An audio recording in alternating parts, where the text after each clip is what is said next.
episode 481 of Retro Encounter, RPG fans' bi-weekly podcast of many topics. I will be your host today, Zach Wilkerson. And today we're here to talk about something that, I don't know, personally, I often find disappointing. But we're going to talk about the ones that didn't disappoint us today. We're going to be talking about the best final fights, the best final bosses in RPGs. But before we dive into that, let me go ahead and introduce our panel today, starting with you, Matt Wardell. Hi, happy to talk about Mike Hagar today. Making, once again, her illustrious return to Retro Encounter, Alana Hagues. I'm trying to get my head around that. It's like spoiled the intro there. It's like gonna do something. Yay, Alana. Hey. Hello. Yay. I guess I'm happy that you're here. Yeah, me too. Anyway, it's nice to talk to you both. And it's nice to talk about this topic. You know, we actually haven't talked about bosses on Retro Encounter as much as you might think. I feel like it's a big part of RPGs. It's a big part of RPGs that I talk about and think about, but I've kind of talked about them incidentally in lots of different circumstances. We had one episode about super bosses many years ago that I almost tried to repeat, and then I was like, oh yeah, I remember listening to that episode of Retro Encounter before I started at RPG Fan. So as I was thinking about a good topic, I thought about, you know, like final bosses so often I feel like we talk about as being disappointing. You think about a lot of Final Fantasy games, and I won't, you know, we will talk about one of them on this episode, but I feel like in a lot of Final Fantasy games, like it just sort of becomes like an ass pull. It's like, oh, you think this is the final fight? Nope, it's this other this thing that sits over everything. And there are some exceptions to that. There's some great Final Fantasy final bosses, but I feel like so often it ends up being an anticlimax because of difficulty, because of narrative reasons, or because like the game took itself too seriously. So I don't know. That's why we're here to talk about the good ones. Yeah, I agree with what you said. Like, I find a lot of final bosses, it's always like the penultimate boss, like the boss right before that, that is like the real challenge. And then the final boss, like, you always enter this kind of cinematic, like, no die zone where, like, even if you get downed, you'll get revived by some, like, side character or, like, otherworldly force, you know, just to keep that cinematic quality. Which is nice, but it kind of like once you realize like, oh, like I'm locked into the ending now, I can't die. That kind of saps it of all like I don't know challenge and threat and things like that. Which sometimes that's what you want. Sometimes you want that triumphant ending, but I like a good boss that like challenges me right up until the end and like coalesces all the things that I've learned gameplay wise and resolves everything thematically. That's what I'm looking for. So Yeah, it's like interesting. I think that I would say that less and less nowadays, like final bosses are never the hardest fight. Like ever. It's so rare that like the very last boss is the big challenge. Like you almost like going through the final dungeon and then all of a sudden the dungeon's really hard, but the boss is like easy because you've already done the test. But like I think I don't mind that. And I think most of the time I appreciate that because I would rather like have the ultimate challenge be somewhere towards the end and be like the moment in like I don't know like the hero's journey where they suddenly realize they have this power and then they can overcome everything. Not like I don't need something that's like super easy, but I definitely don't mind the lack of difficulty in a final boss. But I do not like, as Zach said, like the arse pull, like the Final Fantasy 9 like thing where Necron just comes out of nowhere. Even if like thematically it does kind of make sense, I'm like, come on, the Kuja fight was really good before Necron's like yeah. fear of death. I Yeah. mean, they go a little far with that They in do. lots of Final Fantasy games. It's always Yeah. like a god or like divine or cosmic horror kind of thing where I'm like, what the heck is this like octopus suddenly? Like, yeah, it kind of it breaks like everything that you've feared up until then. You know what I mean? Like Ultima, any Ultima fight, I'm like, who the hell is Ultima? You know? Right. Yeah. But yeah, I have like varying degrees of like love of final bosses. I think I'm always shocked when RPGs do it like worse than other genres. Like I think about action games that I've played over the years, and I'm always like, oh, the final boss is almost always like the best thing about that game. Like almost always, because it's like a culmination of everything you've learned, all the muscle memory you've built up, and then it still like pushes you to that limit. Whereas like in an RPG, like there are some bosses there you just get to the end and you're like, oh, okay, you're just like, I don't know, like my dad or like something else, which can work sometimes, and has done. But yeah, up and down is certainly how I've experienced them over the years, and but there are many good ones. Having like a super boss or like a side boss like before the end that you can optionally go to, I think that's like, yeah, fulfilling that challenge that I might crave. Like if I think about like Dark Souls 3, for example, like you can go and fight the Storm King right at the very end, but like you don't have to in order to see the ending. So I quite like that. Oh yeah, that's a great fight as well, which is interesting because like the final boss of Dark Souls 3, I think, is really good as well. Anyway, but and then also Yeah. something else, yeah, like the normal final boss. We're not here to talk about Dark Souls 3, or are we? Oh We'll get to that. So yeah, I mean, I think I agree with everything you guys said. I think it depends, like in terms of the challenge, it depends on what the game is and what it's going for. Sometimes it depends on like if you're gonna give me sort of like the auto res thing that Matt's talking about, like it better be for a darn good reason. Like it better be like beyond just like power of friendship, or you've given me 500 hours of this friendship, which we'll get to, where I can buy that at that point and it means something to me. But yeah, we'll get into all the things that we like about these final bosses as we're going through them. So here's how it's going to go, listeners. So each of us have brought 3 final bosses to talk about, but only 2 of them are from RPGs, and those will be the first 2 that we talk about. So yeah, Alana, Matt, and I have all brought uh, 2 RPG bosses, so 6 total. And then we also brought a bonus boss because, as Alana, I think, alluded to, a lot of great final bosses are in genres outside of our coverage. And we want to be able to kind of give those at least a little brief shout out. That's not going to be the main conversation point. I will be honest, I don't think it's really possible for us listeners to talk about some of these bosses without spoiling at least elements of it. I will try not to. I think one of mine in particular um, really is very spoilery for a very lengthy game if you include all the parts of it. So I apologize for that. But we just kind of wanted to talk about the ones that really moved us, that were really important to us. And so we'll at least try to say, like, hey, here's the game. And then, you can kind of, scrub through a little bit to make sure that you're missing spoilers if you want to avoid them for some of these.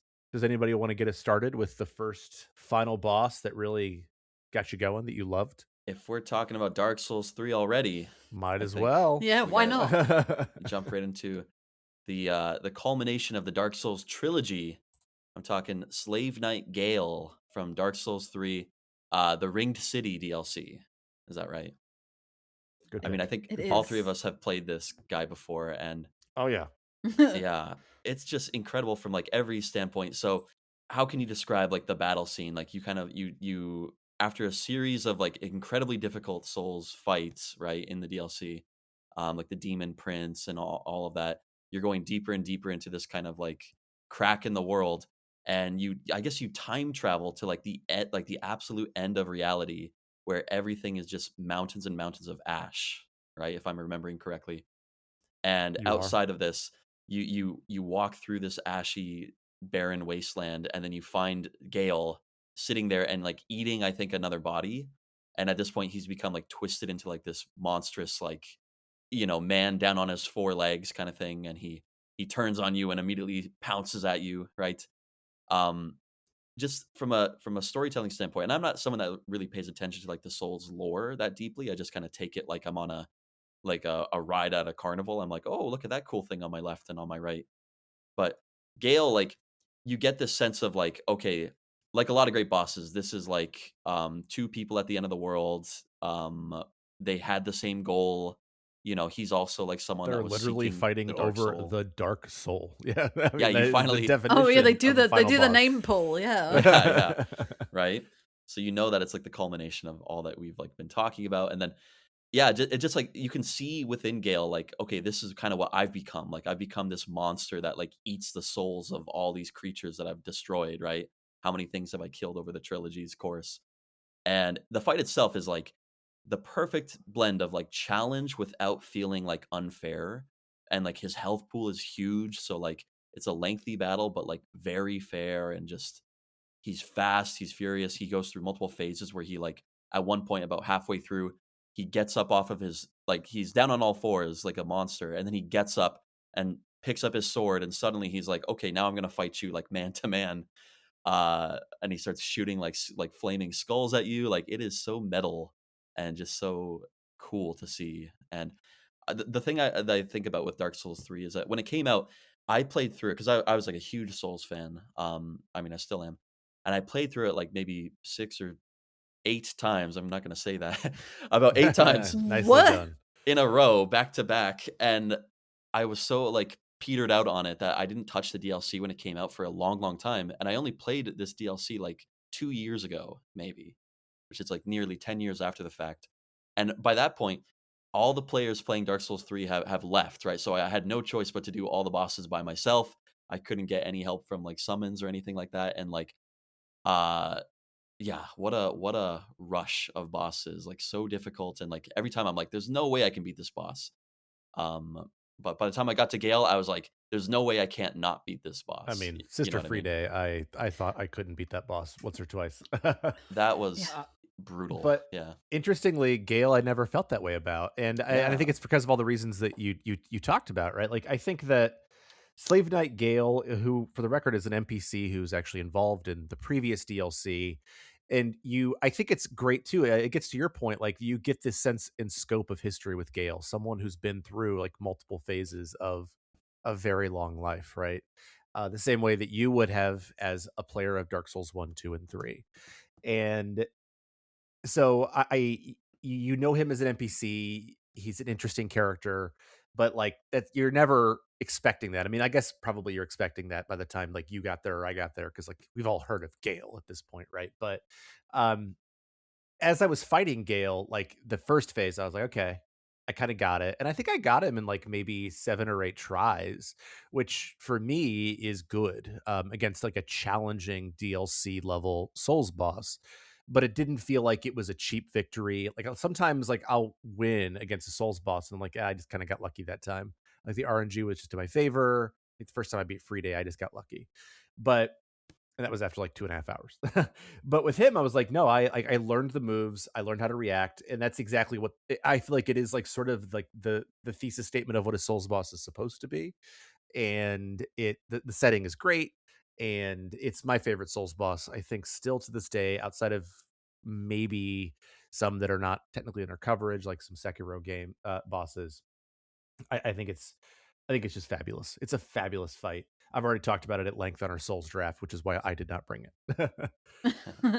I mean, yeah, as you both said, I think for people in particular who played like the Dark Souls games in order, and I've only played 1 and 3, like it is, I think you said it perfectly, Zach. It's the thesis statement, right? But like in so many different ways, like Gale pulls from everything that FromSoft has pretty much ever done within like the action RPG Souls like space. Like it's like, and I feel like that way about Dark Souls 3 in general, and that Dark Souls 3 has probably the best run of bosses that FromSoft has ever done, other than Hmm. maybe Sekiro, because they've learned how to balance like pacing and guarding and parrying and speed and everything. And Gale is all of that, right? It's like a mix of magic, a mix of sword play, but also it's like everyone remembers the one-on-one boss fights from the Souls games, right? Like I think about like Soul of Cinder, and I think about Boreal Knight, and I think about Pontiff Sullivan and Gurman and all these other like Souls bosses or Bloodborne bosses, and Oh Gale man, is like Gehrman would have been a great choice too, but Yeah, Gurman was something I mm. considered, yeah. Yep. Me too. But like again, I think maybe Moon Presence is the real true final boss, but also it's not very good. Anyway, It's but Gehrman. yeah, it is Gurman. But like the one-on-one fights are just like so emblematic of like everything you know about Souls at that point. It's like, okay, this person, and in this place in particular, like Gale is basically your equal, like you've both said. Like this is someone who has been through the same journey you've been through, or a similar journey, and he's suffering, and you could be that suffering person too, the person who's like eating the body. And so it's like you have to match him beat for beat for everything. And he's like so fast. And it's just like Hmm. thrilling to like deal with that while with your own limited stamina, and then see like how you react to things. And I struggled a bit more with it than you did, Zach, but I also struggled with Free Day a ton. But like I was never mad at it. I'm always mad at myself at this boss, and Mm. Gale standing in, is it the church area? I can't remember the names of the area in Dark Souls 3. Like the NPC himself is like standing in this area and you can talk to him and he's like Yeah, quiet and it's I sad. think it's Yeah. actually Anne Orlando, I think. Oh, it might Maybe. be. I It don't might remember. Maybe it's the Blizzard area. I can't remember. it might be. It But it's oh, go outside on. of Friday. It's, he's, like, looking at the painting That's outside of right. Friday, and you summon him for the Friday Yes. fight. Yeah. That's it. Yeah. But And he then he if you looks like do a that, man at that point. Yeah. right. And if you do that, that's like another layer of like interest, right? Like you've already worked with him and now it's like, oh wait, this is what you're really like kind of thing. And Yeah. yeah, it's like it's such a well-crafted fight. I am surprised and stunned because like that again, Dark Souls 3 has so many great bosses that are just like one-on-one fights. And this is like the best one they've probably ever done. And I still think about it like regularly in terms of like balance. Like I wouldn't even put it in like that one of the hardest fights in the entire franchise, but it is so it's so perfectly crafted for what From is trying to do that I would struggle to see how they would ever do better in that context. I don't know. They'll surprise me probably. Who knows? I agree, and, like, from a crafted standpoint, it's like the thing I love about it is that he can't one-hit kill you with almost any move, but he'll, like, Mhm, kill you in 2 hits with any mhm. move. So it's like they give you the room to make a mistake, but only one, and you have to, like, you can't make a mistake 1 second after the previous one, It's like and you have to use your windows to attack to heal, and, like, it just feels fair in that way, like, it feels like a duel rather than, like, Yeah. that the dragon in the DLC who can one hit Ugh. kill you with anything. Is that Calamy Madeir? or It's Madeir? Madeir. Madeir, yeah, that Yeah, was Madeir's a rough one. nasty. Not as nasty as the DLC dragon, in my opinion, from Elden Ring, but that's a different conversation. Oh, Bale or whatever it's called. Ugh. Bale. Bale, Yeah, curse you, Bale. I should have summoned that dude. I didn't, because Yeah. I'm stubborn like that. Oh, me too. Yeah. Yeah, Gale's a great fight. I mean, it's just so good, and I could go on, and I'm glad. Matt, he was the first person to pick someone, and he picked Gale, and I was like, if you didn't pick Gale, I was bringing him anyway, even though I already brought him to a previous episode because Gale is that good. And I'm gonna go to a franchise that perhaps our listeners are a little more likely to be into, but maybe not the game that you're more likely to be into. So one of the things that I kind of wanted from the people who were bringing bosses to this was like for us to kind of avoid overlap from others, overlap within the same series. So for example, Final Fantasy, I really only wanted us to bring one. And so you probably think you're about to hear from Final Fantasy VI, Kefka, who would have been a great choice, no doubt. That fight's too easy though. You might have thought that I was going to bring Final Fantasy VII, Sephiroth. Again, fight's too easy. And the game I'm about to bring is not necessarily, the fight I'm about to bring is not necessarily hard either, but I do think that it's built up to so beautifully. And so I'm going to talk about Final Fantasy XIV's boss. And if you have not, or Endwalker specifically. So Final Fantasy XIV Endwalker's boss. If you have not played through it, I actually would probably recommend that you fast forward through this. So I apologize. So the final boss of Final Fantasy XIV Endwalker is not as you might have suspected when you first started Zodiark, um, but instead it is Endsinger. And Endsinger does so many things that I usually hate in a final boss. It's not what I would have expected. However, there's still like 35 hours between the final boss you may have expected and the one you didn't. Because in a lot of ways, Endwalker is not just the end of Endwalker. Endsinger's not the end of Endwalker. It's also the end of Final Fantasy XIV, starting with 2.0, right?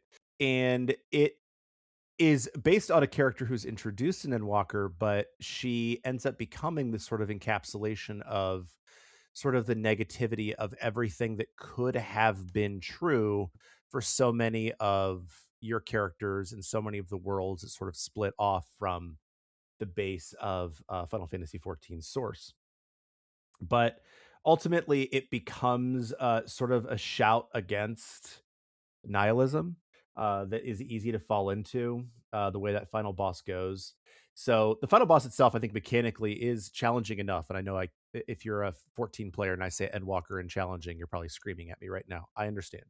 Endwalker is not a very challenging expansion. However, I do think that Endsinger, at least in its first 70%, is more challenging than the average Final Fantasy 14, even final boss for an expansion. But then about 70% of the way through, there is a cutscene, and then it does pure power of friendship. But we're talking about, like, the end of, like, you've probably played this game. If you've played it like I had, I started in Shadowbringers. I'd still played it for 2,500 hours at this point. Like, these are characters who I knew. These are characters who I loved. And as the cutscene changes, and then as the music changes, and you get like this dialogue of the characters who are helping you, like, I've probably done that fight because of the nature of 14. You end up doing bosses multiple times. I've probably done it like 12 times. Like, I am choked up every time I do it, and it's just because it leans into it and it knows how to lean into it. There's some other final bosses that try to do the same thing, like, I don't know, Xenoblade 3, where they don't sell it. Whereas in Final Fantasy 14, they absolutely sell it. And I think I've done an okay of job of not spoiling it too massively, even who the character's name who becomes Endsinger. But if you know, you know. Um, and it's a really powerful moment at the end of a really powerful dungeon, at the end of a really powerful expansion, at the end of 5 expansions that have all culminated in this moment. And for me, it works absolutely. It's gonna be really hard not to spoil it. I was so like, because Endwalker came out in like 2021, and I was so into 14 that year in particular. I was like getting back into it, I was catching up with it. And so I had all these like condensed, like I was doing things that I should have done in like 2.0 and 3.0, but I was like fast tracking everything. So like we're cramming like what really would have probably taken me like hundreds more hours into like a more condensed period of time. And so I blitzed through Endwalker. I think I finished it a few days after you, Zach, and you were like, "Oh, you're gonna love it." And I'm like, "All right, I see." And then like here I am on the couch, like sobbing multiple times within like the same 24-hour period because of the whole sequence. Not even just like the final dungeon, which is amazing. And I'm always really happy to get in roulettes because everyone's really bad at it. And I'm just like, oh, good. Now we're gonna like run through the same two bosses over and over again.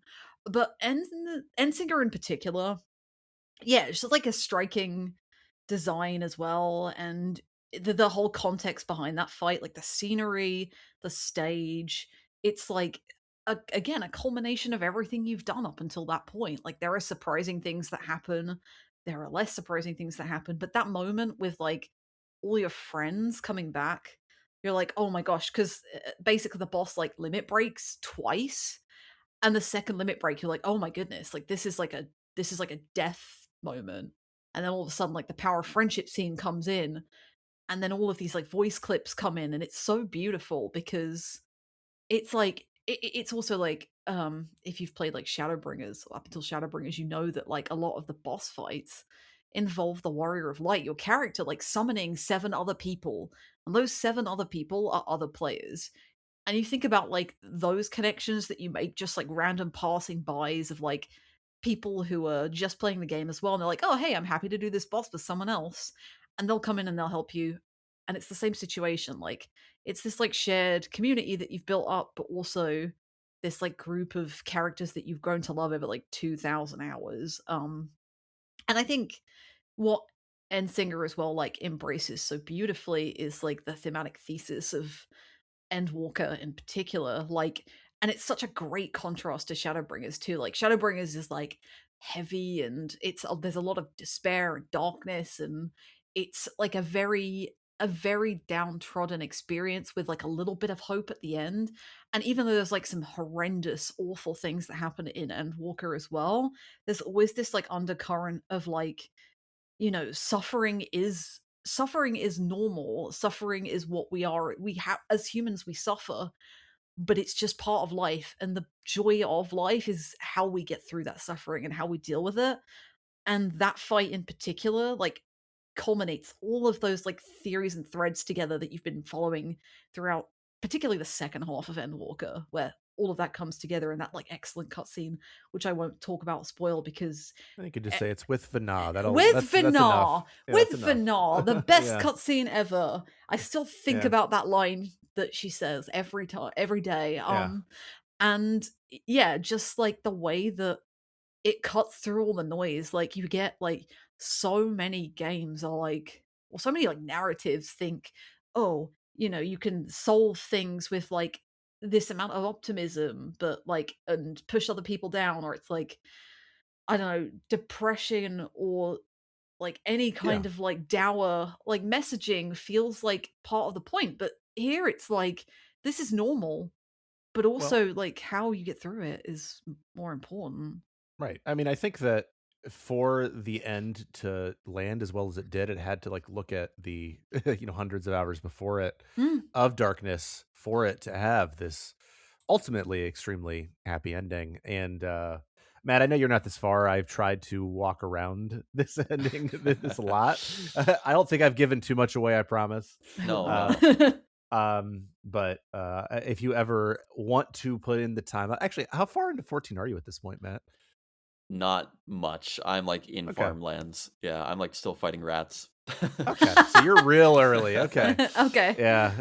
So maybe you will never get this far, and I won't feel too bad about the fact that I sort of spoiled some of It's this all for right. you. But Yeah, I'd love to get this far, and like I get like the sense of like it feels rewarding to people that have come so far with it.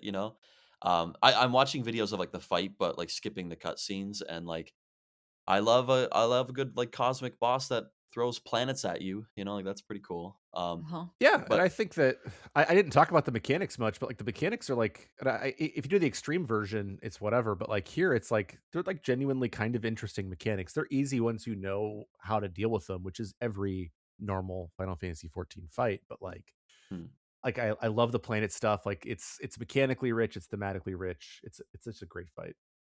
the one thing I do know about this, like beforehand, is the music. The final day is like the track title, Oh and I yeah, I had learned about this like before. I think it's like a medley of all the final bosses from like each expansion, right that's from like correct. vanilla. That is so cool. I think like that's Mm. gotta sound amazing in the moment. But that Yeah, detail, there's a mm, lot of like a mega and Ultima music that they use throughout the whole expansion, which makes sense again. Like they use a lot of the music from A Realm Reborn in different ways that again ties everything up so perfectly about the Heidelin Zodiac arc, which is everything from A Realm Reborn to the end of Endwalker. So yeah, it's just like it really, really, really, really hits home. mm. I was gonna ask like to both of you guys like I'm the kind of player, especially if I'm playing a multiplayer game, that I kind of take the story pretty passively, and I'm not too invested in it, like by Don't just do nature that. of it being an MMO. Do you think I like, think that you miss mm, out on what this game is good at. To be mm, honest with you, like encounter design is like until Dawn Trail is mostly mediocre. Yeah. mm, It is a game about two things. One is the spectacle of the fights, and the other is the storytelling. Obviously, the music is incredible too, but like you're not gonna get like a unless you want to dive in, and really you can't do that until Endgame nowadays. Um, unless you want to dive into like Savage, you're not getting mechanically rich experiences here, which I think is it sounds negative. Like you can get through stuff relatively quickly, and the storytelling once you hit Heaven's Ward, in my opinion, is great. But that's also like a big ask, right? Like I don't recommend 14 to the average player. Like it takes you like 80 hours to get to what I consider to be good storytelling, and like the spectacle of some of the fights before that are really cool. But like if you want spectacle, I don't know, go play Final Fantasy 16. So I don't Mhm. mm. know. That's true. Yeah. Yeah, it's a hard sell in that respect, but again, it's like so it's hard to say like, "Hey, this boss that you fight at like hour 1000, I promise you that thing that happened in like hour 25 does come up again." But stuff like that does come up again, and it's so interesting what you do and don't remember and what you do take away from it. Like, I don't know. Yeah, Ensing is incredible. I think a lot of the end bosses for like 14's expansions. Some are good, some are less good. Hades is like excellent, I think, and something I considered at some point, but then Zach was like, "Nope, I'm bringing in Walker." And I'm like, "And Singer," and I'm like, "Yeah, all right, fine." It's like nothing I can do Well, about that. one thing we haven't done yet is talk about one of your bosses, but I do think that one of your bosses actually has some thematic similarities to this one, Alana. Oh, you So personally, okay? Yeah, but you're you can pick right. either one. But You're right. it's just that's my transition. Look No, at I'm this gonna guy change. with the transitions. What Look a at, I know, pro. right? I'm impressed with that. Yeah, I assume you are not talking about the big giant robotic dragon, but you are talking about the weird space thing. Anyway, Yeah. that's yeah, you are. Good, good, good, good, good. Gygus from Earthbound, everybody. One of Yay. the best, I think, final bosses. And actually, like, I would say Earthbound's like a pretty challenging game at the beginning, and then it like eases out. I would say this is probably the hardest fight in the game for sure. Mm. Especially if you have no idea what you're doing, even though the game is like pretty clear about it. Um, so I think Earthbound is a largely misunderstood game in many like interpretations. And I think the final boss in particular, because of like the nature of the way Earthbound has evolved over the years, is also like heavily misunderstood. But like there's this two-part fight basically.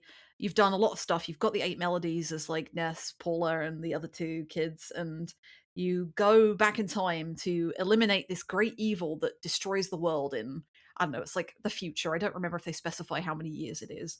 And you go there and you fight this two-part fight, which is starts off with just your next door neighbor, Pokey or Porky, who is in this robot, and he's just like this maniacal kind of bully who has become this like very, very evil kid, like pure. Like I, everyone hates Pokey, right? I don't think anyone likes Pokey. Um, but and then you defeat Pokey in like a relatively normal fight. It's a little challenging, it's not hard. And then he's like, "Oh, I'm going to open up the devil's machine or whatever it's called." And it's like this is like the most evil thing ever. And he opens it up and this terrifying something comes out of it, Gygus, and it's like this incomprehensible mass of like I don't really even know. It's just incomprehensible, basically. But like, what's interesting is it's terrifying, and the music's terrifying, and the atmosphere is like so unsettling. And I think Earthbound is like a pretty like there are some like uncomfortable moments in that game, but nothing is quite horrifying quite like this like red alien gaseous thing that is crying out in pain and can barely formulate a sentence that you cannot comprehend what it's doing. Like the game does not describe its attacks. The game cannot describe what it is doing to you. And all it is like a pulse on the screen, and you can barely damage it, and instead you're just taking hit after hit as you try and figure out what you need to do for this creature that's like suffering. um and that's interesting because you've been sold this idea that like this alien is evil, and it is evil in a way, but it's in pain. Like it's saying it hurts, and that's like you're like these like kids who are have been going through the world and trying to make sense of like the world and trying to navigate their innocence, but also like deal with like adults who are strange and strange situations. And all of a sudden they're confronted with what is supposed to be this horrible, terrible creature that is terrifying but is suffering. And the only thing that they can do to save it is pray, and Mm. pray and hope that the rest of the world joins them to help them not really defeat this creature, which is what they do, but to like let him go. And it hits like harder as you've played Mother or Earthbound Beginnings, I think it's called nowadays. Which most people wouldn't have done before this game. Um, because you've seen and you know about Gygas's origins as like this alien who was adopted by human grandparents or parents, and he was raised as a normal child, but again he's like suffering in that instance as well, and so he's trapped away for all of these years, and instead you have to see this creature that essentially a society has like rejected, and in its return, it's like crying out, and well, the only thing it can do is destroy. And the only thing you can do is like rely on like the love and the power of everybody, and like joy and happiness and everything you've ever been through to like push through that experience. And again, like essentially the whole like mechanically, it's like pretty simple. Essentially, you just protect Paula, heal everybody else, do damage when you can, and pray with Paula. That's it. That's the cycle. You just do that over and over and over again.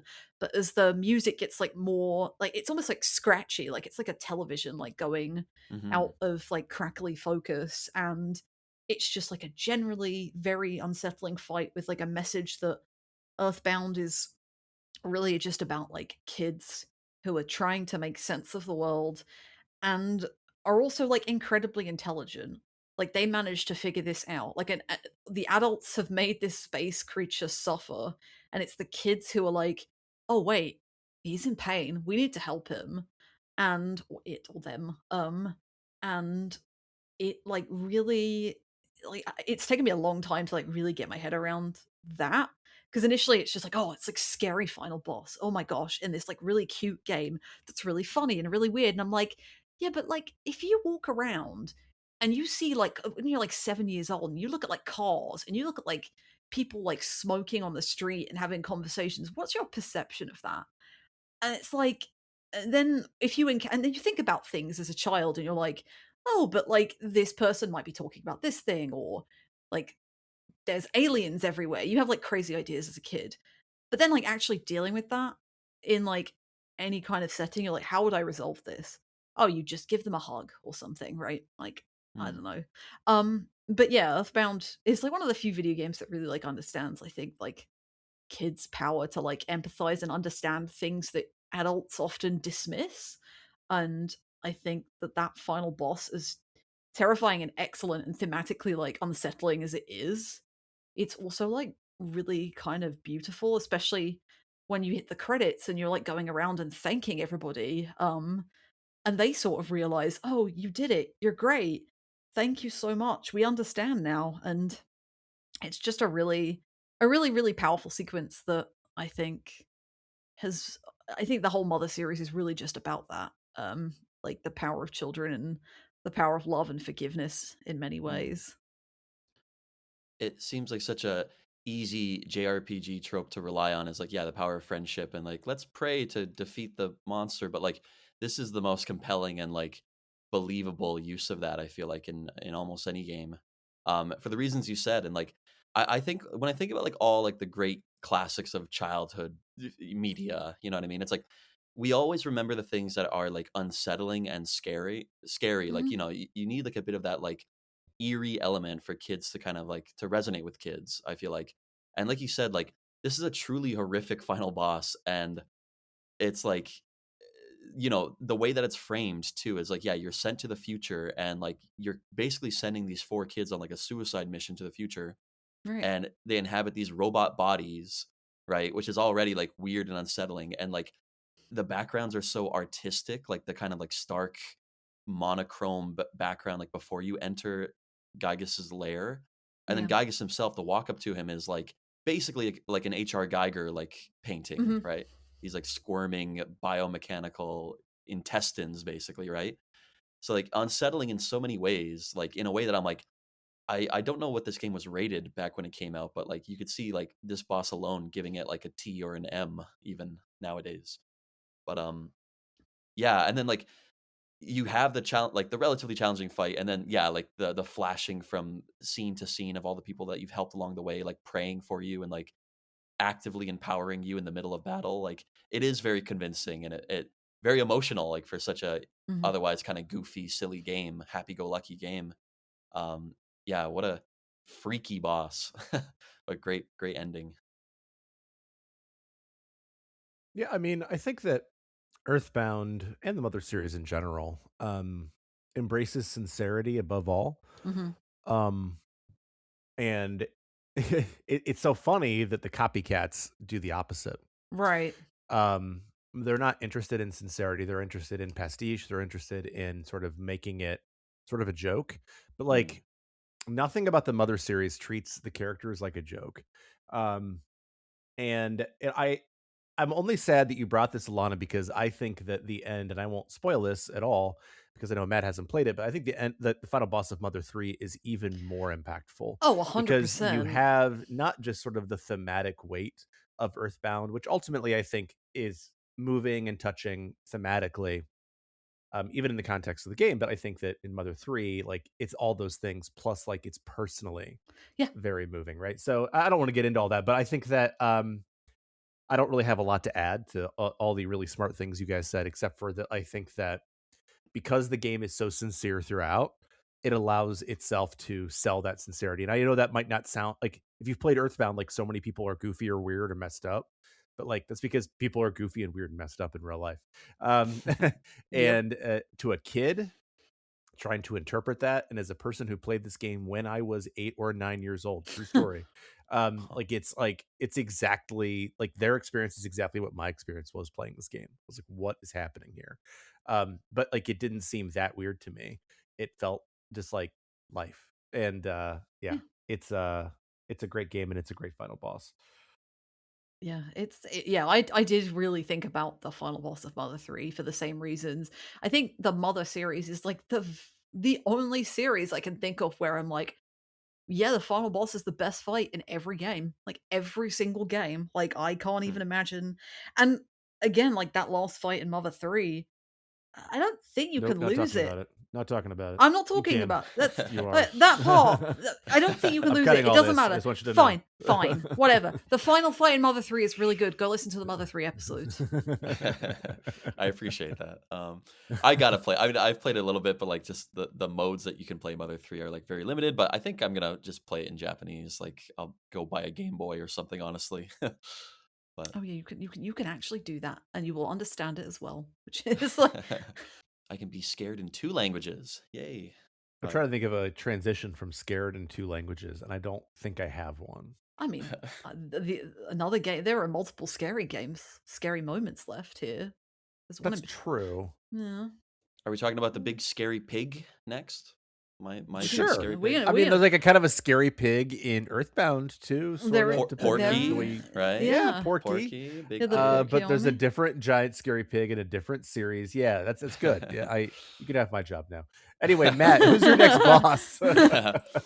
So I'm gonna pick a game that is from one of the most beloved franchises of all time, The Legend of Zelda, but a game that's kind of overlooked for good reasons mostly. But I think the ending of this game is undoubtedly the highlight, and that's the end of The Legend of Zelda: Twilight Princess, the like 4 stage Ganondorf boss fight. Okay, this is, I think back to it was like E3 like 2004 or something like that, where they showed that 3D Legend of Zelda rendering that was like kind of like Ocarina of Time, like adult grown up, but like more realistic than that, more dark than that. And that feeling, that promise that like all the fans were scrambling for a long time, right? And obviously there was a backlash against Wind Waker because it wasn't delivering on that ultra realistic looking Zelda experience, right? Twilight Princess, it, like, delivers on, like, so many of the fan servicey things that fans have wanted for, like, at that point, what, 20 plus years, right? Throughout the game, you have this, like, side villain who is quite threatening in himself, like Zant, right? The usurper king Mhm. Zant, right? But it's a Zelda game, like, Ganondorf has to show up, right? And the way that it pays homage to, like, the boss fights from Ocarina of Time and, like, the boss fights from the 2D Zelda games, like, you start by fighting, you enter, like, this very shadowy looking castle, a Hyrule castle, and Ganondorf is there in his, like, pure human form. He possesses Zelda and, like, does the whole, like, ping pong puppet fight, where, like, she's shooting magic at you and you're batting it back and forth like Ocarina of Time. And then that transitions into like a full-on fight where between Wolf Link and like Pig Ganon, like in a true like giant pig form where he's charging at you. Um, that's all cool. It's like great. Like every type of Ganondorf fight that we've seen in the past is like represented here. And then like for me, the highlight is like the coolest cinematic moment is after you defeat Pig Ganon, you go outside and you're like, okay, like I think this is it. I think we can save the world. Ganondorf comes back riding a horse. He's like horseback Ganon, and Zelda hops on your horse, and she's shooting light arrows at him. You're chasing him, and he's chopping at you. Like it is so cool and so cinematic. And like I had to check like all these bosses. I was watching them again and thinking like, okay, was this just epic in like teenage Matt's brain or like kid Matt's brain, or is it still epic, right? And like this one truly is still epic and like incredible to see. Um, and then that all culminates in like a one-on-one sword duel between Ganon and Link. And just from like a cinematic standpoint and like yeah, wish fulfillment, I think this is such a great memorable boss fight. And honestly, like besides like maybe snowboarding with a Yeti, this is like the thing that I remember from Twilight Princess like 20 years on. So, yeah, I love this boss fight from I an okay remember game.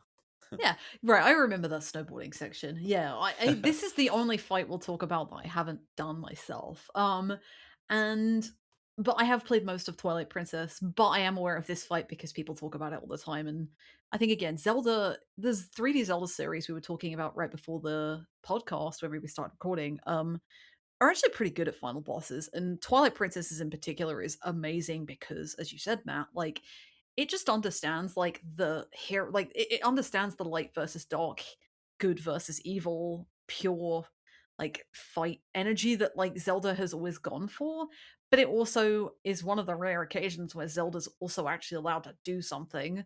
Hmm. So it's like finally like, yeah, Zelda's fighting with us. It's great. She's on horseback and she's like doing things, but you also have to like save her because she's possessed in that first phase, and it's like really tense when you're trying to like rescue her. Ganondorf has always been like a super imposing character throughout Zelda. Even Ganon, Beast Ganon, is just like this terrifying beast, and you I think that like Twilight Princess's like mix of like darker visuals and horror elements, kind of like Majora's Mask, does a really good job of this. It like makes the entire sequence like a lot more tense. Especially when you are stuck as Wolf Link and you have to fight because like Wolf Link's not big, and Midna, you've gotten so close to Midna at this point as well that like the two of you working together to fight off this like gigantic beast that you fought time and time again as different variations of Link. You're like, oh wow, this is like a different it's like a different approach to how you've ever done it before.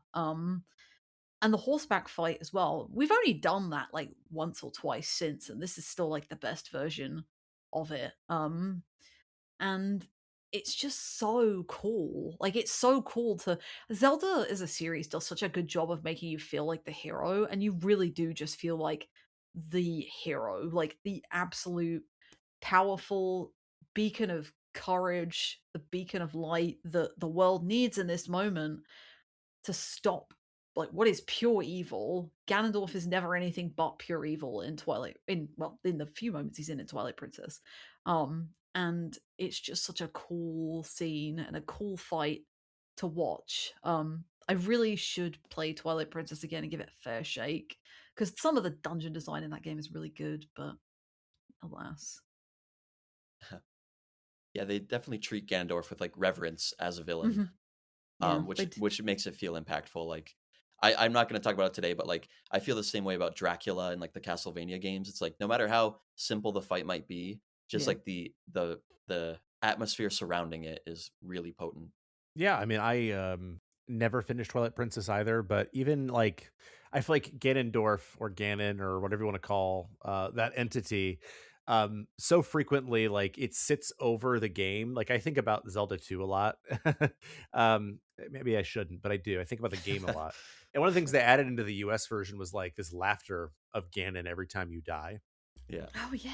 And so even though you don't ever really fight Ganon in that game, um, like it's always such like a menacing presence. And even after all these games, after all this time, it's impressive that they can still do that.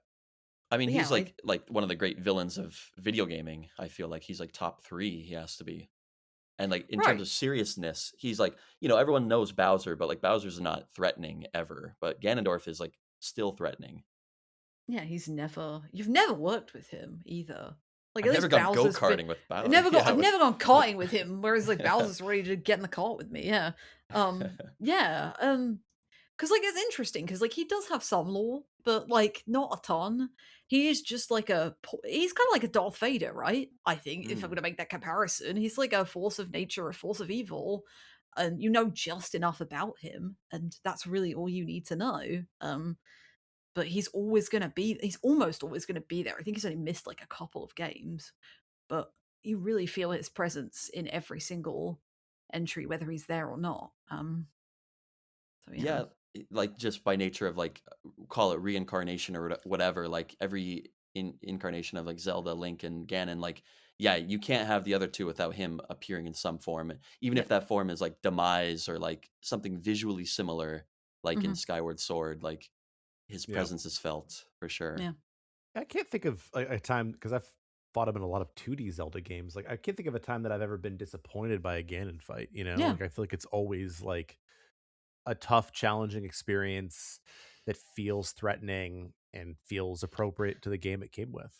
I think Breath of the Wild's last fight is pretty bad, but otherwise, Tears of the Kingdom Well, makes we up all for it. know I haven't played that game, so You have played it, and I'm not gonna for, like, listen to half you an right hour. now. Yeah.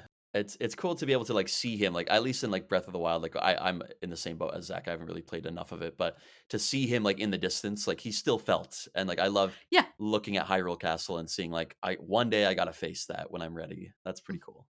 There's that Dracula feel again of, like, the whole thing, you're looking at the top tower in Dracula's castle in Castlevania, and it's like, I know where I'm going, it's gonna happen, but, like, I'm kind of dreading getting to that spot, but that's, like, so fun, I think. You know, while I haven't played or fought this boss, I've definitely fought the next boss we're going to talk about. And interestingly, it's sort of like the same boss you fight every single time you get to the end of the game in this series, but like it's not because like you never know what's going on in these games unless you're a freak. And I mean great offense to you listeners if you are one of those people. I really do. But Alana, you brought and joking aside, I think this boss is great, but you brought a boss that again we sort of fight every time, but we fight no other time. I don't know. It's too complicated to explain. Is yeah. Is it Go ahead, heartless? Alana. Is it heartless? Is it a nobody? Is it an unversed? Is it me? It's a nobody. Anyway. So yeah, Zemnis or Final Zemnis in Kingdom Hearts 2, which is not even the best fight in Kingdom Hearts 2, especially if you're playing Final Mix.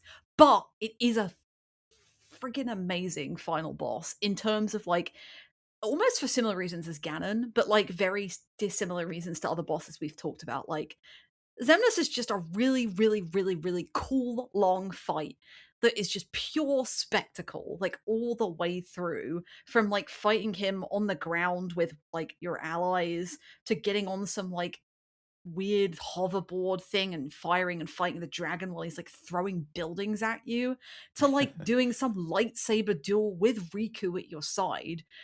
There was just like it's like pure adrenaline the whole time, and it's not challenging, and it's not, I mean, actually if you're playing on critical mode it can be like pretty hard, but it's not like a demanding fight. It's just like it like understands what Kingdom Hearts is. And like I don't, as we've said, I'm not really a lore person, but as I've gotten older I have come to appreciate like a lot of Kingdom Hearts like sincerity.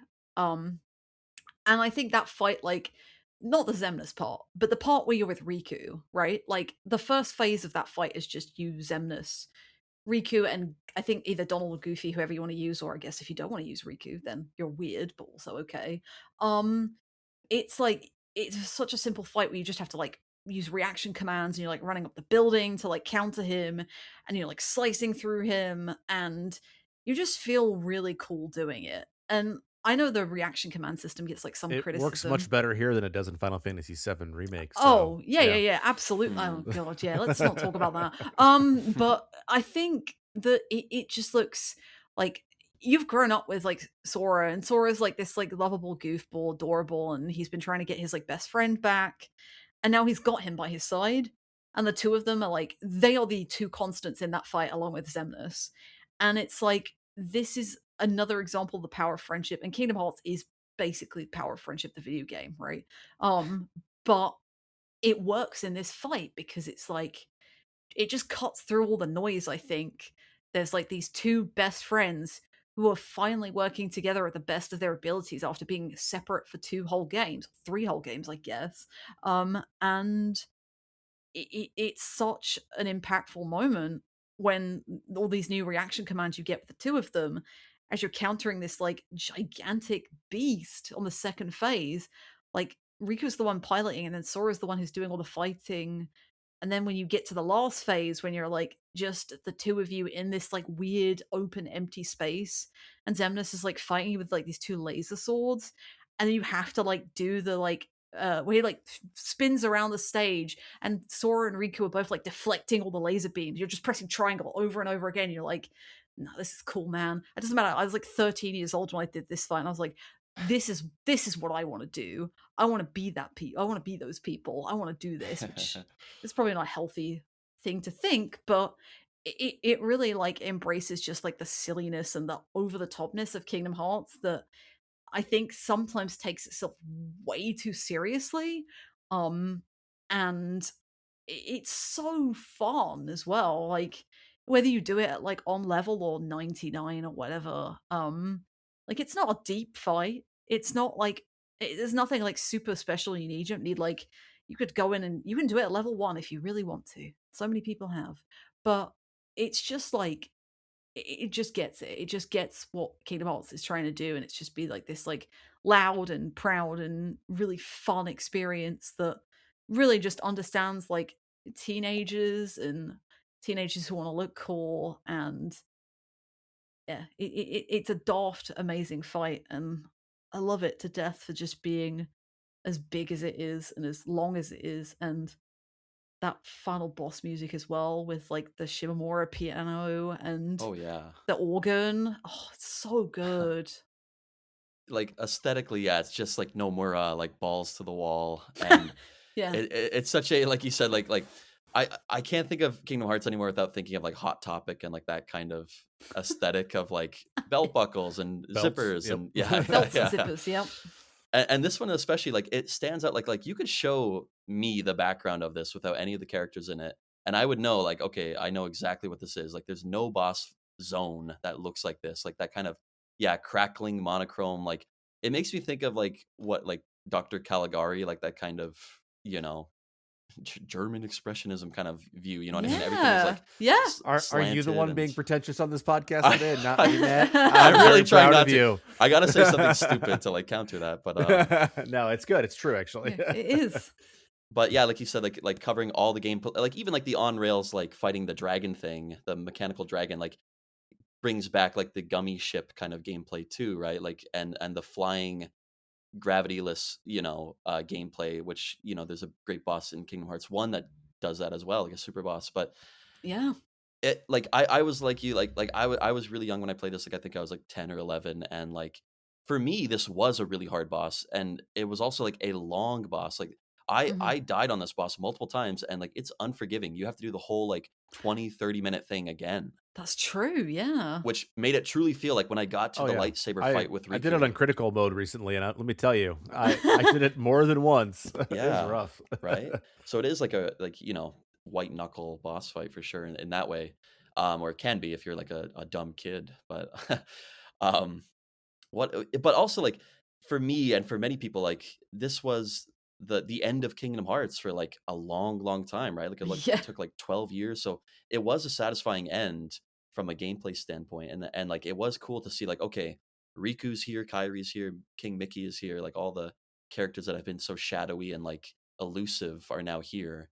So it was satisfying in that way. But yeah, I'm a big fan of this ending too, even though it is like a fever dream and I don't know anything about. I go, okay, just give me the white haired guy, and I'm gonna hit It's like him. it's like it's Yeah. like a fever dream that actually still sort of makes sense at this point in the series. Yeah. So it's I can accept it in this case. Right. Yeah. Yeah, I think some of it is like too exaggerated, but at the same time, I'm like, I get what Kingdom Hearts 2 is doing at this point. Yes, it's coming off the rails a little bit, but also, I don't care. I just killed a really big dragon that used lightsabers.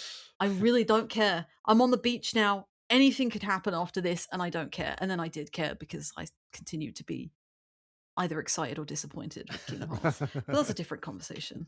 the thing that this also like reminds me of is back then, like you would beat a boss in any game, and you would watch the credits and everything, and then the game would just like freeze on like the thanks for playing screen, right? Yeah. After like an hour or two long ending, and I hated like turning off my console to be like, okay, I can't Oh yeah. save, like I gotta Yeah. reset Couldn't take everything. screenshots, but I had my Polaroid camera that I was like, Like "Look at me, get my I like finished it." Samsung like phone out and be like, yeah, look at Okay, this. I you guys did are it. both before. You guys are both after my time, Yeah, obviously. all right. We didn't have phones that had cameras on them. What are you talking about? I had to get my I was a stone kid. tablet and carve the ending into Exactly. it. Like how many It took times me did you 8 hours. Yeah. Yeah. No, I think this is definitely like the peak of Kingdom Hearts in terms of themes, in terms of ideas, in terms of it sort of straddling this line between like sincerity and nonsense. And it's so fun and so over the top, but works better, I think, in this game than it does in some of the later games because it is still grounded in something that we at least mostly understand.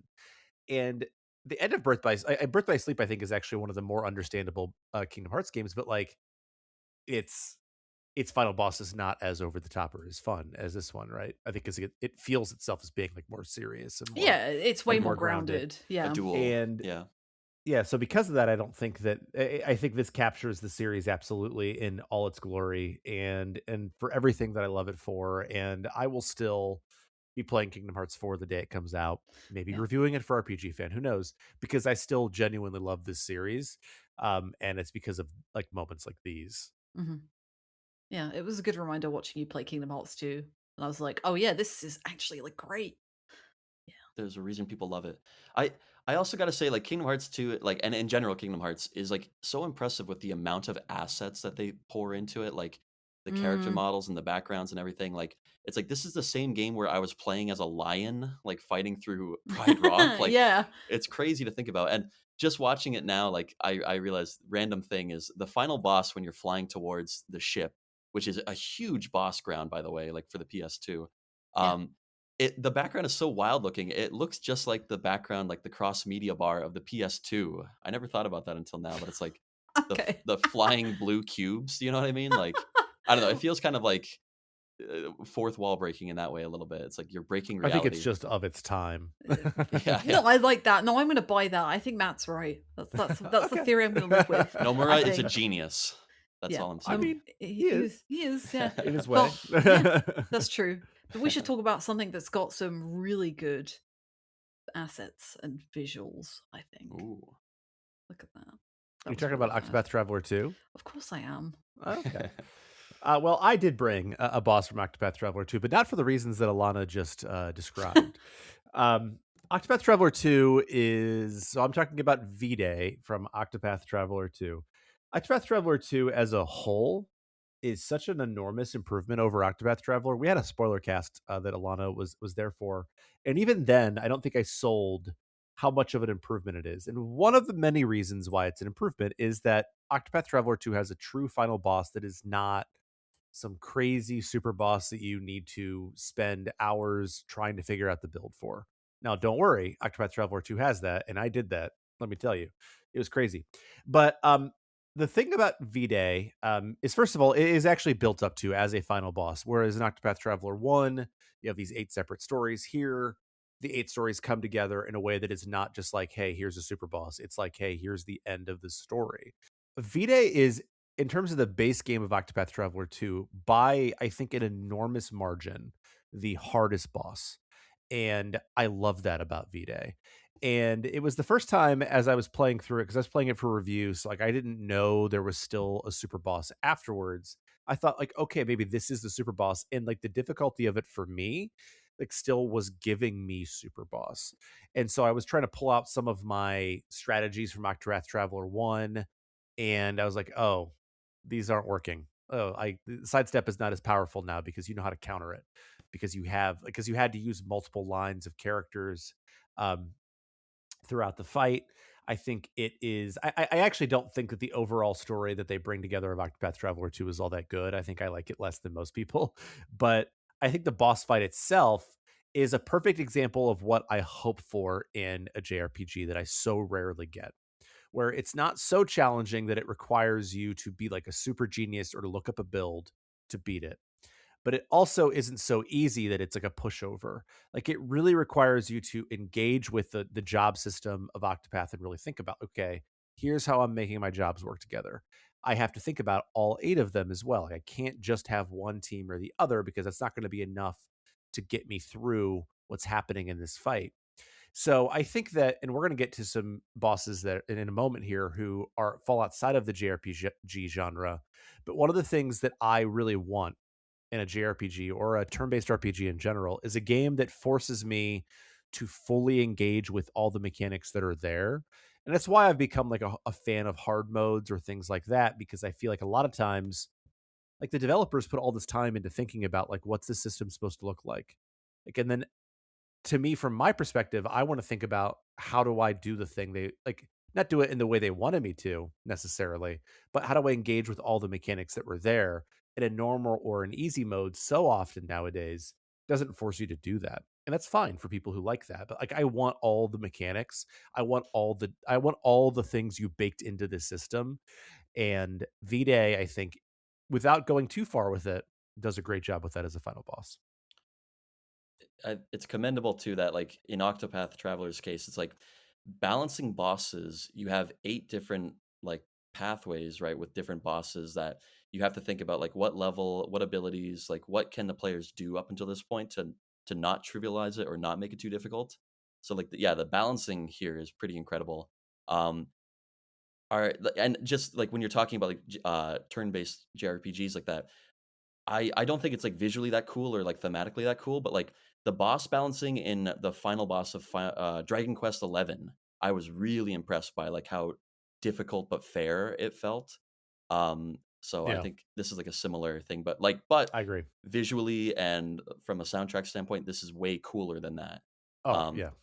and are I you mean, gonna spoil it? the soundtrack of Octopath Traveler 2 is better than the soundtrack of Dragon Quest 11. Is that what you're saying to me right now? Really, the, It's a the close real one. hot take. It's a close one. It's a close one, and this thing is, like, a little cooler looking than, like, the Michelin Tire Man that you fight in Dragon Quest XI, but, um, yeah, So like, true. the sprite here, like, this kinda, like, cocoon looking, like, monolithic guy, like, really threatening, really cool to see. I think the one thing that like Octopath Traveler 2's final boss does really well, and actually like Octopath does in general, which I think people misinterpret, is the way that it borrows from classics. But this one in particular, like V-Day, is like it kind of is like it's not like the arse pull that we were talking about. It's drip fed just enough. There are just enough hints that something different is going on throughout all 8 stories that when they all come together to lead into this last story that is relevant for all 8 of them, you've got this like being that you're like, oh, this is what you were talking about. This is the impactful moment. This is what I need to like spend everything, all of my skills on, or everything that I've learned so far and put it into it. Whereas like other like bosses that kind of just don't have a lot of physical appearance throughout the game or even like mentioned, it's like, oh, this is just really easy. It's just like an endurance test. Whereas this is like, no, you've got to understand every single boss and how every not every single boss, every single job, and how everything synergizes together on characters throughout the party. And it just like it's such a cool fight. And the transition when the music changes from like the operatic version of the song to the rock version of the song is so good. And like the boss just gets bigger, and I'm like, oh, this is this is like what I want to see. This is what I wanted to see as a kid. It's like the equivalent of like seeing Kefka's like tower or Kefka like different stages of Kefka and something like that. It's it's It's such a like Kefka of Kefka I didn't beat in like 3 turns with right. my original party. Right. Mm. It does all of those things really well. Yeah, Octopath Traveler 2 is amazing, and this fight is just like it's so much better than the ending of Octopath 1 that is just like I don't know. I don't know.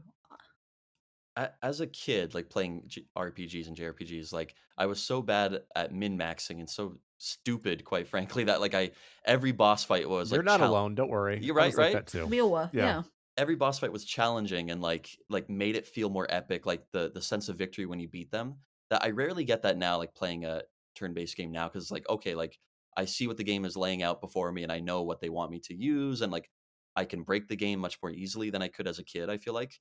But, I love now, like, I still like rushing to the final boss as quick as I can, that way I can feel that challenge, and then, like then I'll go back and level up and do all the super bosses and all the side stuff, but, like, I think we talked about it briefly with like Claire Obscure and like I liked finishing the ending as soon as it became available for that reason, right? Yep. I think that was in that game in particular a good idea. Yeah, that's Yeah, what you told me to do that. You were like, "Don't do any of the side quests." And I think I did one side quest, and then I still felt like I was slightly overpowered, even right. if I still struggled with that fight for parrying purposes. But yeah, Yeah, so like I like Final Fantasy games, especially like Square Enix games, especially like I love like getting stuck on bosses in like Final Fantasy 10 or 13 or whatever. Like there's some tricky bosses in there, but this boss seems like you truly do have to like be a pro at the game. You truly do have to like have all your stuff gotten together, for this fight.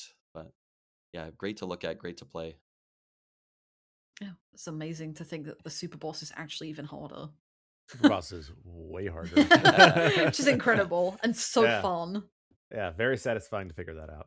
Because I was like I insisted on beating it before the game came out because I was reviewing it and I had like this spreadsheet where I was like laying out exactly what I was going to do in every turn. You don't have to do that on V-Day, but to figure out how to beat the super boss on this game without really thinking about the way it works together. But that's the beauty of Octopath and why I think Octopath Traveler 2 still has to this day the best turn-based combat in in the genre period. Ooh. And I don't think Octopath Zero is even close, really, because it's way too easy. Mhm. Um, so yeah, Octopath Traveler 2 rips, and I think this fight rips, and I'm excited that we got the chance to talk about it. And that does bring us to the end of our RPG bosses. And I would usually say like, hey, I want shout outs, but you know what? We might do this episode again because there's so many others that we haven't talked about. But I want to talk about some bosses from not RPGs that we really like, some that we really thought worked well. And I'm actually going to start only because it kind of gets to the point of what we were just talking about. So, much to the chagrin of many people on staff, Hollow Knight is not in our coverage. We do not cover Hmm. Hollow Knight because there are no levels and there's no skill tree and the narrative is thin, even though it's really interesting. And even though it's a Metroidvania. And interestingly, if you're talking about Hollow Knight, you could kind of talk about three different final bosses, I think, and you could make the argument for all three of them. But I'm going to talk about the true, in my opinion, real final boss. And that is Absolute Radiance. And I'm not talking about I don't know, the version where you just go fight just Absolute Radiance because anybody can get that eventually. Now I'm talking about the version that you have to fight after 41 other bosses to get the true ending of Hollow Knight. And it's so funny because Alana, I remember talking to her about it, years ago, before I ever played Hollow Knight, and she's like, "Yeah, to get the true ending, you have to do 42 bosses," and that's just like I'm never doing that. And I remember hearing that and being like, "That's never going to happen. I'm not doing that. That's ridiculous." And then I freaking did it. And it's ridiculous how hard it is to do all 42 of these bosses, but it gives you the ending that it turns out based on Silk Song is actually the canonical ending Yep. of the game. So if you want to get the true ending, so this is the true final boss of Hollow Knight, you have to fight 41 other bosses to get there. And it's called the Pantheon of the Hollow Nest, and it is a true test of endurance, time. Even if you're good at the game, it probably takes you 40 to 45 minutes. And if you fail at the end of that 45 minutes, which I did more than a few times, one time within a single hit of beating Absolute Radiance, you have to go back to the beginning. Anyway, Jeez. so um, the fights from Hollow Knight in general is obviously an amazing game, and there's a first ending you can get by fighting uh, a boss, and then you can fight Radiance, and then in order to get the true ending, it was added in DLC. You had to fight Absolute Radiance, and it did a number of things for me. First of all, it taught me, and I've talked about this in the podcast before, so I won't talk much more about it here. It taught me that I really appreciate overcoming a challenge. Like, I don't think that I've ever been as happy playing a video game as I was after I finally beat Absolute Radiance at the top of the Pantheon of the Hollow Nest. But Absred is also an amazing example of just great boss design. It's just phenomenal.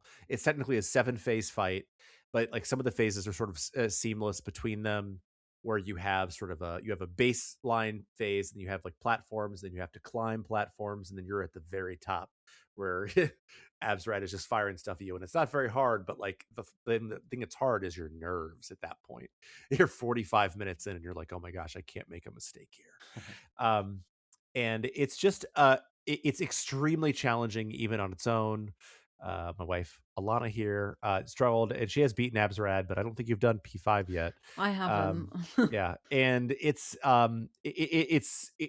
challenging, but it's fair. But there's never the thing I love in particular about Abzrad is that like it's never once the same fight again. Yeah. Like I've gone back to it and I fought it. I've probably beaten Absolute Radiance 200 times because you can just repeat boss fights in Hollow Knight. But every single time it's because it's something different. It's not just like muscle memory, see, react. Even like Pure Vessel, which is an amazing fight, is like I see and I react. But Absolute Radiance, like I have to use my brain, even with the muscle memory that I've built up over beating that fight 200 times. And it requires such a mastery of that fight. Like you can't just beat it once. Like in order to do P5, like you have to be good at every single fight leading up to it. And it is the ultimate test of mastery. I can't wait until they add something like it to Silk Song. I'm Mhm. gonna do it. I don't care how much time it takes me, because it's so good, and it taught me so much about myself. And it is the ultimate challenge that ultimately is a lot more fair than it seems when you get to it. Yeah, for sure. My overriding memory of you doing that boss is you recording the very end of it and then you suddenly realizing you had to press the X button to actually get through the cutscene. That you like sent me a video of it and then you were Yeah, like, "Oh yeah. my goodness." And then you press the X button and I was like, "There you go. It's done."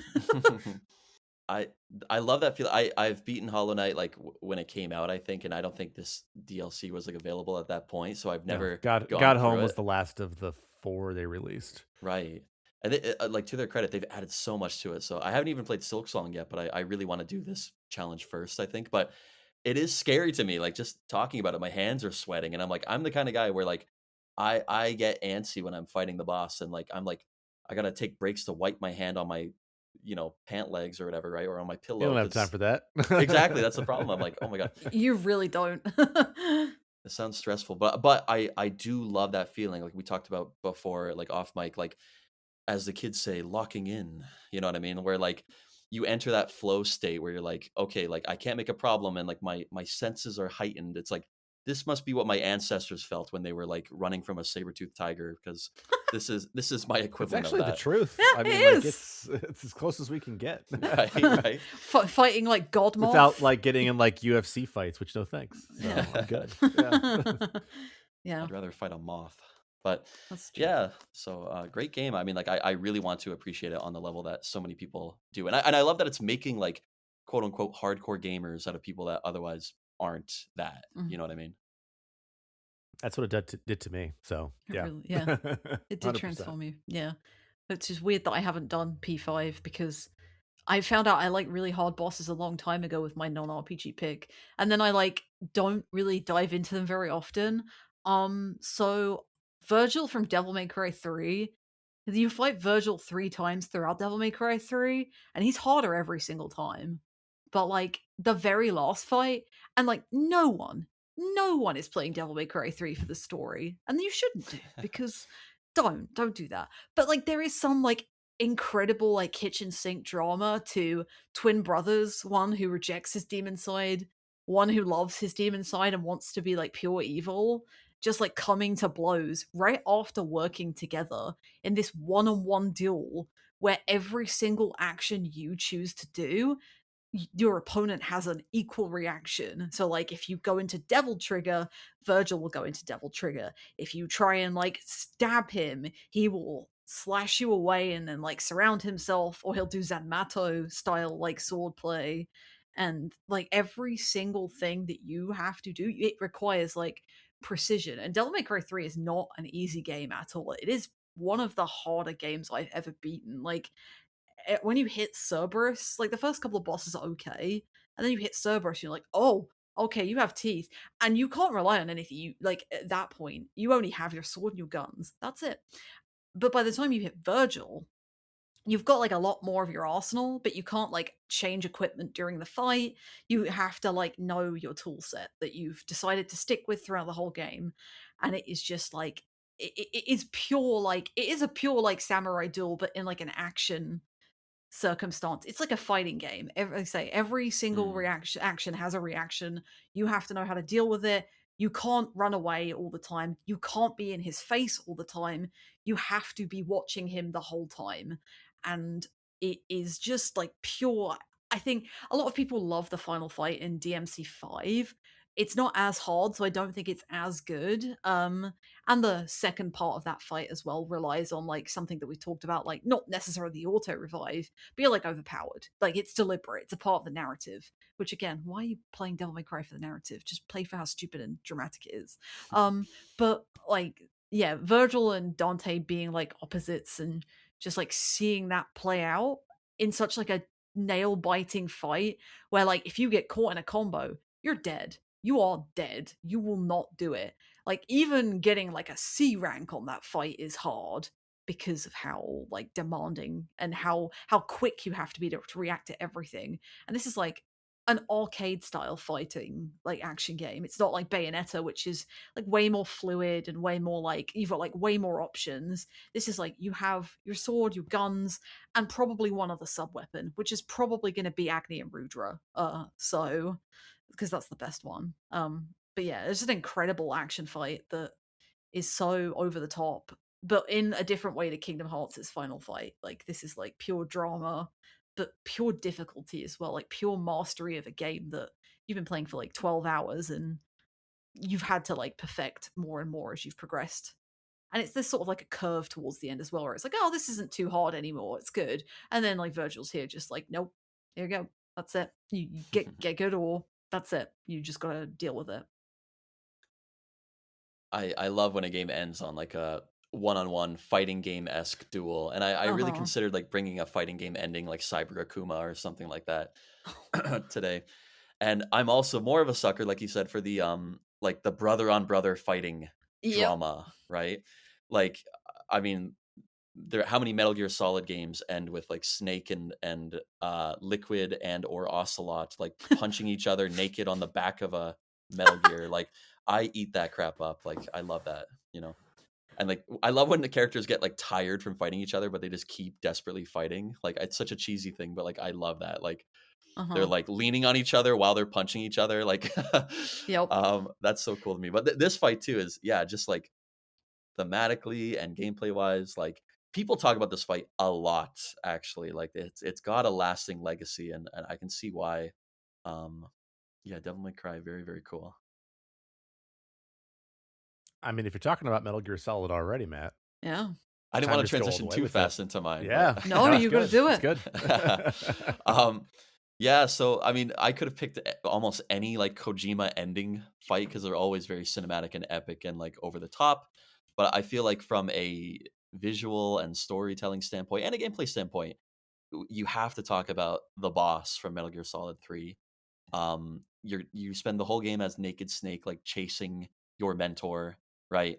And you wonder, like, okay, he's big boss, but like, who's the boss then, right? When you finally meet her, like, you have this like mentor protege duel in this like beautiful like flowery field, and like like it's so cheesy and dramatic, but like it is emotional despite like the Hollywood cheesiness of it, and like the whole "can love bloom on a battlefield" kind of thing. Like there you have it. You're fighting on this like this blooming flower battlefield. But from a gameplay standpoint, I don't think it's like that amazing or difficult of a fight. You know, like you just have to be semi good at aiming, and you can like see her crouching and running away from you and just shoot her in the back. But she does like pull out a lot of surprises, and it's like maybe the only Metal Gear boss fight in a series with like amazing gimmicky boss fights. This is the only one where it's like straight up you're fighting another snake, Hmm. basically, right? And I think it's cool for that. And also like you can't forget that like the rest of the game, like the rest of the ending, which is quite long, has like every other ending imaginable, right? You have like a vehicle chase, you have a Metal Gear fight, you have the duel with Ocelot, like so this ending brings everything, but that specific fight with the boss is just so memorable, unforgettable. I haven't played like the remake that came out like a year or two ago, but I played the original again like when the HD collection came out, and I'm like, yep, still good, still hits, still fantastic, even better than when I was a kid, Hmm. because the story is like mature enough in its own weird way, in its own like juvenile way, that like it hit me more emotionally than it did when I was like 12. It's way more understated than like any other fight in that game as well. Like there are so many really Yeah. good boss fights in that game in particular. And like you talked about like a couple of other Metal Gear Solid final fights earlier, and I'm thinking like whenever I think of them, I think of like the end of Metal Gear Solid 4, which is just like Mhm. pure Yakuza, basically. I'm not gonna say Yeah. anything else. It really is just like pure Yakuza. And I'm like, this is so good, man. But like there's something so beautiful about the fight with the boss in that you're right, it is literally just like stealth and shooting. You don't have to do like any crazy gimmick like use smoke bombs or plug the controller in something else. You don't have to do anything like that. It is just pure, this is it. This is your mentor. You are equal on this stage. What will you do? And the final shot of the him standing over her in the flower field is like beautiful. It's like one of the things I remember most about my brother playing that game, and I'm just like, wow, this is like 2006, 2005 this game out. I'm like, oh my goodness. Like Yeah. it's one of those images you just remember if you've ever seen it. And it plays, like, the Snake Eater theme, like, while you're fighting her. It truly feels, yeah, Yeah, like yeah. Hollywood. There's like a moment of silence in that fight as well. Like this music is used really well, but there's like some quiet in it as well, and you're just like all you can hear is like footsteps or like the wind. And I'm like, oh my gosh. Yeah, it's not overly bombastic, like, it knows when to pull back and, like, be subtle, like you mentioned, compared to, like, every other Metal Gear ending. Yeah. Mhm. Yeah. Yeah, I mean, subtlety is not something that I generally associate with the Metal Gear Solid series. So, Especially with women. I'm not even going to get Yeah, into the problems I have yeah, Kojima with women, but the yeah, boss is genuinely like probably like the best character in Metal Gear, honestly, other than Snake. So there you go. yeah. And for once, Snake is the one naked, not the woman. Yeah, Yeah, that's it's right, not she's fully quiet. dressed. Yeah. that's an She improvement. needs to absorb, she needs to let No. loose, There's always a reason. Yeah, yeah. Played 13 Sentinels recently. There's always a Oh reason. god. Well, that it was 9 bosses that I think are all really worthy of discussion. I've obviously not played a few of them, but man, I think about final bosses. I think about like all the different things they can be, and I think that we have kind of like we covered like a wide range of different things that final bosses can be, and I think that also gives a good indication of what they shouldn't be, which is out of nowhere, don't mean anything, no challenge. If you could avoid those 3 pitfalls, like, you could still have, like, a pretty solid final boss. It's amazing how often in the genre we love, they fail to do that. If we're talking about, the things that we shouldn't have, it's probably time to talk about what's coming up next. So, let's go ahead and get into that. So in 2 weeks, we're gonna be talking about a game called Pentiment, which is, an Obsidian game, definitely an adventure style game. We have 2 reviews for it on RPG Fan. One of them's from Matt, who will also be on that episode. Hey, I hey. was like, "Ah, I'm gonna wait to start talking playing this game," and then I played through, like, half of it today. It's, like, so good. If you're a fan of Disco Elysium, and people have said this to me before and they lied, but in this case, it's real. If you're a fan of Disco Elysium, maybe try Pentiment out. You can play it in 2 weeks before the next episode comes out. You would definitely enjoy it. It's really good. The writing, it's not. I'm not trying to sell it as good as Disco Elysium, but it's really, really fun and it's really good. And then the game journal after that is going to be Persona, but this time Persona 5 Royal, which I've played the original Persona 5, but I've never played Royal. And yes, it is a retro game. It came out like what, 5-ish, maybe 6 years ago. Yeah. It's like What? not a modern game anymore, y'all. It is a retro What the game, which is frightening. But then after that, and I guess I'll go ahead and say this since Alana's here. Um, After that, I'm going to be taking some time off of Retro Encounter. I won't be here for at least 5 episodes, maybe 6, maybe 7 episodes. We'll see how long that goes. But that's because my wife's pregnant and she's having a baby, and she's also here. So hi, Alana. Hi. So those of you who are longtime listeners know Alana, and yeah, so we're having a baby. Actually, she's having a baby, and I'll be here to support. I hate when people say we're having a baby. I just did it. 'Cause she's the one who actually has to birth the child. Um, but I don't want to say too much about what those episodes are going to be. But do be aware that Alex and Ben will be stepping in as hosts during that time. Matt's going to be on some of those episodes, I think. So there's still going to be some great episodes coming to you. and that'll probably be better because I'm not there. So it works out. Boo. If you want to get in touch with us, both about, I don't know, you want to congratulate Alana, or you just want to say whatever, you want to email us, you can get in touch with us, retro@rpgfan.com. You can also find RPG Fan on Facebook, Instagram, Threads, X, Blue Sky, Twitch, YouTube.